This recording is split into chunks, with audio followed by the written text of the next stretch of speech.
Hello everyone, I'm Dr. John Kalubakid, your school dentist at Ateneo High School Health Services.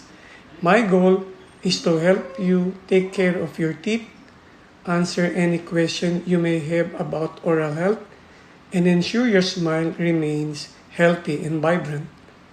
Did you know that February is National Dental Health Month celebration? This month is dedicated to promoting oral health and hygiene. Here are some common myths and facts about dental care.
Thank you so much.